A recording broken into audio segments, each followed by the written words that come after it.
नमस्कार, आप देख रहे हैं द फुलझड़ी और मैं श्रुति। केंद्र सरकार आए दिन ये बता रही है कि प्रधानमंत्री फसल बीमा योजना किसानों के लिए सुरक्षा कवच के समान है।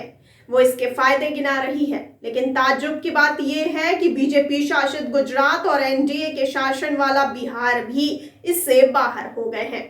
आंध्र प्रदेश, तेलंगाना, झारखंड एवं पश्चिम बंगाल भी इस लिस्ट में शामिल है, जबकि पंजाब पहले से ही इस योजना में कभी शामिल नहीं हुआ। मध्य प्रदेश के सीएम शिवराज सिंह चौहान एक बार फसल बीमा कंपनियों पर सवाल उठा चुके हैं। अब महाराष्ट्र सरकार ने चेतावनी दी है कि केंद्र सरकार फसल बीमा योजना अर्थात क्रॉप इंश्योरेंस स्कीम में बदलाव करे, वरना वो इससे बाहर हो सकती है। आपको बताते चले कि संसद में सरकार से पूछा जा रहा है कि ये जो राज्य खुद को योजना से बाहर कर रहे हैं उसके कारण क्या है।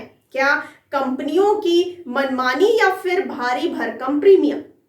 केंद्र सरकार का दावा है कि सन 2016 से 17 से 2020-21 तक किसानों ने पीएम फसल बीमा में अपने हिस्से के प्रीमियम के रूप में बीमा कंपनियों को 21,530 करोड़ रुपए का भुगतान किया, जबकि बदले में किसानों को फरवरी के अंत तक 1,11,066 करोड़ का क्लेम मिला है।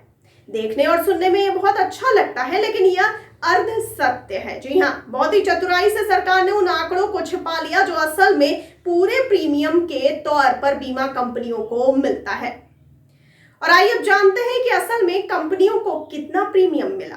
आपको बताते चले कि दरअसल फसल बीमा में प्रीमियम के 3 पार्ट होते हैं: किसान, राज्य और केंद्र। ये तीनों मिलकर प्रीमियम कंपनी को देते हैं। किसानों का हिस्सा बहुत कम होता है, ज्यादातर प्रीमियम केंद्र और राज्य मिलकर देते हैं। यह पैसा भी टैक्स पेयर्स का होता है, इसीलिए बीमा कंपनियों को मिलने वाले प्रीमियम के रूप में सिर्फ किसानों की जेब से गई रकम को ही गिनना तार्किक नहीं दिखता है। और आइए अब जान लेते हैं कि बीमा कंपनियों को इसमें क्या फायदा है। आपको बताते चले कि फसल बीमा योजना का प्रचार करने का बोझ कृषि मंत्रालय अपने सिर पर उठाए हुए है। फसल नुकसान के सर्वे के लिए राजस्व विभाग के कर्मचारी लगते हैं, जिनकी सैलरी सरकार देती है। बीमा कंपनियों के कार्यालय तक जिलों में नहीं है। इस तरह बीमा कंपनियों का कुछ खास खर्च नहीं हुआ और मुनाफा हर साल औसतन 5,598 करोड़ रुपए का मिला। बीमा कंपनियों की मनमानी ऐसी है कि कई बार प्रीमियम भरने और फसल का नुकसान होने के बावजूद किसानों को मुआवजा नहीं मिलता। इसीलिए इस योजना में स्ट्रक्चरल चेंज की बात हो रही है।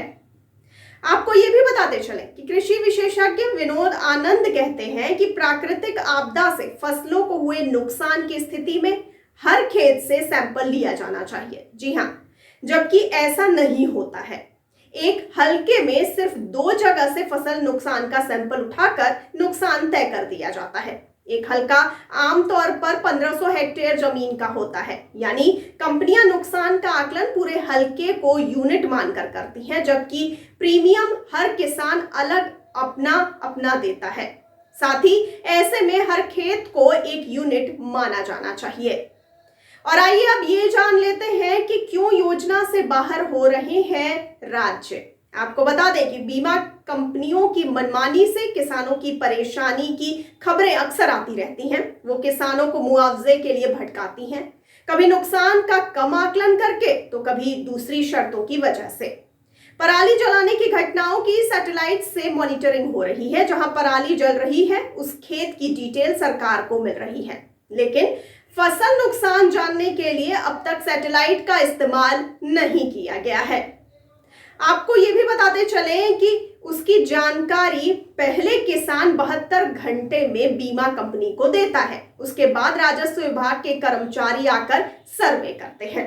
यदि 72 घंटे में सूचना नहीं दी तो क्लेम नहीं मिलता। बहरहाल, मुआवजा न मिलने से उपजा गुस्सा चुनाव में सत्ताधारी पार्टियों को नुकसान पहुंचाता है। ऐसे में कुछ राज्य ऐसे हैं जो इस योजना में शामिल न होकर खुद की बीमा योजना संचालित कर रहे हैं। और आइए अब जान लेते हैं कि केंद्र सरकार इस मामले को लेकर के क्या कह रही है। आपको जानकारी के लिए बताते चलें कि केंद्रीय कृषि मंत्री नरेंद्र सिंह तोमर का कहना है कि पीएम फसल बीमा योजना सभी राज्यों के लिए स्वैच्छिक है। राज्य अपने जोखिम को देखते हुए योजना के तहत सदस्यता लेने के लिए स्वतंत्र हैं।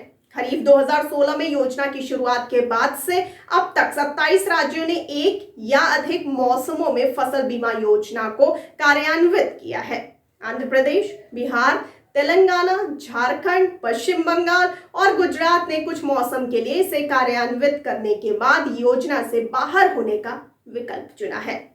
तो आपको इस पूरी जानकारी को लेकर के क्या कहना है, आपकी क्या राय है, हमें कमेंट सेक्शन में कमेंट करके जरूर बताइए। और साथ ही साथ हमारे चैनल को लाइक, सब्सक्राइब और शेयर करना बिल्कुल ना भूलिए। और मुझे दीजिए इजाजत, आप बने रहिए द फुलझड़ी के साथ। धन्यवाद।